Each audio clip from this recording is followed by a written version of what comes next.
أصحاب المعالي، حضرات السيدات والسادة، يطيب لي أن أرحب بكم بالمملكة المغربية أرض الحوار والتعايش وملتقى الحضارات للمشاركة في الدورة 22 لمؤتمر الأطراف في الاتفاقية الإطار للأمم المتحدة حول التغيرات المناخية.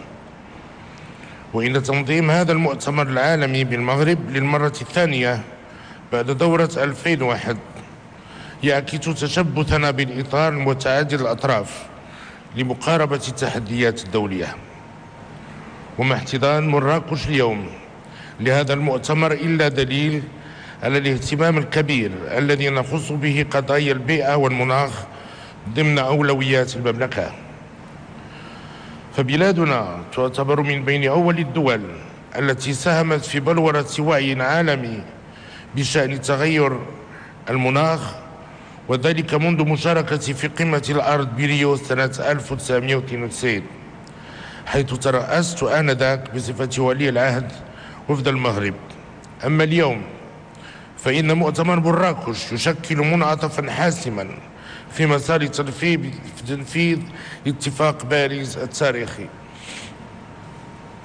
فالبشرية جماعة تعلق آمالا عريضة على القرارات التي سيتخذها، فهي تنتظر أكثر من مجرد الإعلان عن التزامات ومبادئ للحد من الاحتباس الحراري والتخفيف من آثاره، وإنما تتطلع إلى قرارات تساهم في إنقاذ مستقبل الحياة على الأرض والإقدام على مبادرات ملموسة وتدابير عملية تصون حقوق الأجيال القادمة. وإن انعقاد هذا المؤتمر بإفريقيا يحثنا على إعطاء الأسبقية لمعالجة الانعكاسات السلبية للتغيرات المناخية التي تزداد تفاقما بدول الجنوب والدول الجزرية المهددة في وجودها.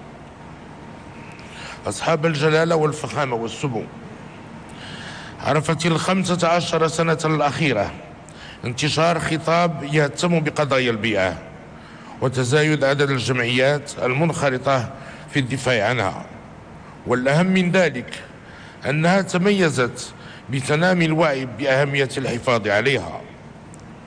ورغم انبثاق هذا الوعي الإيجابي فهل نسير في الطريق الصحيح؟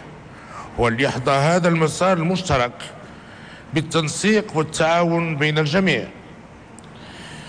إن الاختلاف كبير بين الدول والمناطق فيما يخص الثقافة المرتبطة بالبيئة، والأسبقيات عند الدول المصنعة التي يقال عنها متقدمة ليست هي نفسها بالنسبة للدول النامية، كما أن الفرق في الوسائل كبير بينهما.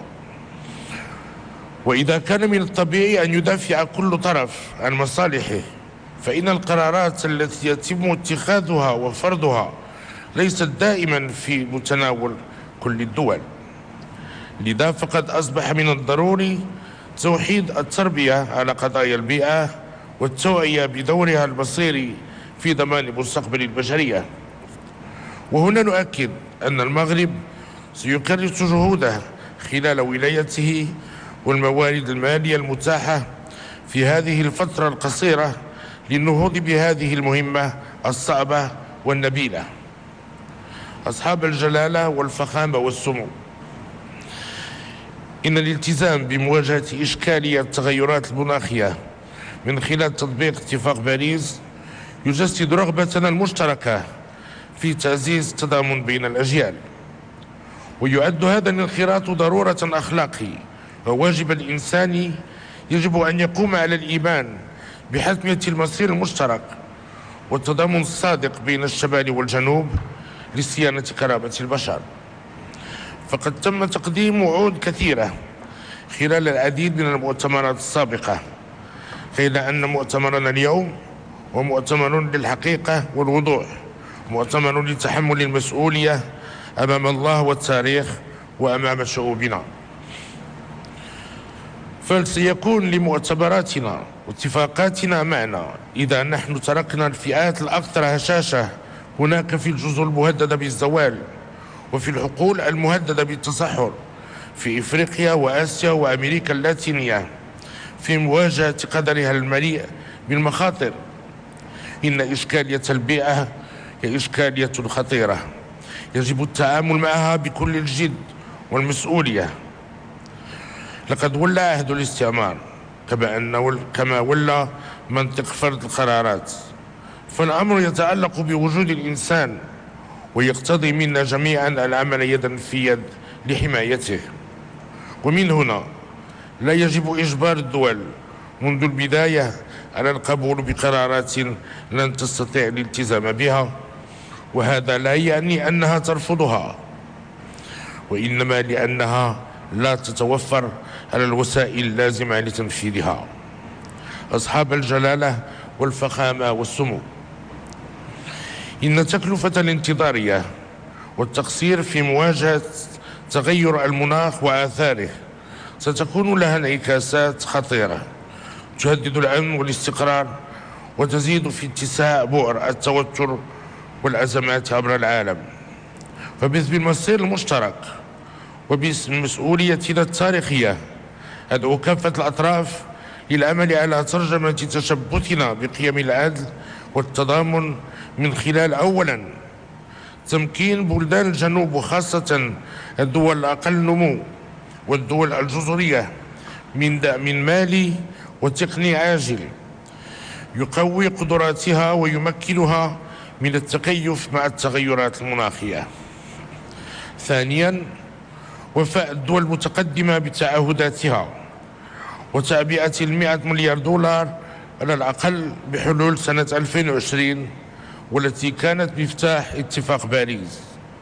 ثالثا انخراط كافة الأطراف في تسهيل نقل التكنولوجيا والعمل على تطوير البحث والابتكار في مجال المناخ. رابعا إسهام الفاعلين غير الحكوميين من مقاولات وجماعات ترابية ومنظمات المجتمع المدني في إعطاء دفعة قوية لمبادرات الفعل الشامل من أجل المناخ. أصحاب الجلالة والفخامة والسمو، إن المملكة المغربية لم تدخر جهدا في الرفع من مساهماتها في إطار الدينامية الدولية الهادفة للحد من الاحتباس الحراري وآثاره. فالمغرب الذي كان من الدول الأولى التي أعلنت عن مساهمتها المرتقبة والمحددة وطنيا يلتزم مؤخرا بتخفيض نسبة الانبعاثات، كما أنه اتخذ مبادرات ملموسة لتأمين 52% من قدرته الكهربائية الوطنية من مصادر الطاقة النظيفة بحلول عام 2030. وفي نفس السياق اقترحنا مجموعة من المبادرات في إطار تفعيل اتفاق باريس، لا سيما فيما يتعلق بالتكيف والتمويل، ومن بينها مبادرة تكييف الفلاحة بإفريقيا.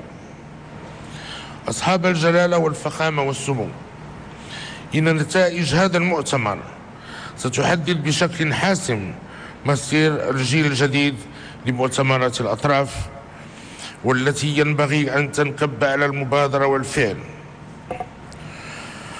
اتفاق باريس ليس غاية في حد ذاته، بل إن نتائج مؤتمر مراكش تعد محكا حقيقي لمدى فعالية الالتزامات التي اتخذناها ومصداقية الأطراف التي أعلنت عنها. لقد حان الوقت لإصلاح الوضع الراهن، وليس أمامنا أي خيار. إن العمل على تدارك الزمن الضائع في إطار تعبئة متواصلة وشاملة وتناسق إيجابي من أجل عيش مشترك كريم ومستديم للأجيال المتعاقبة. ونود في الختام أن نجدد الترحيب بكم في مراكش الحمراء، سائلين الله عز وجل أن يكلل أعمال هذا المؤتمر الهام بكامل التوفيق خدمة للبشرية جمعاء. والسلام عليكم ورحمة الله تعالى وبركاته.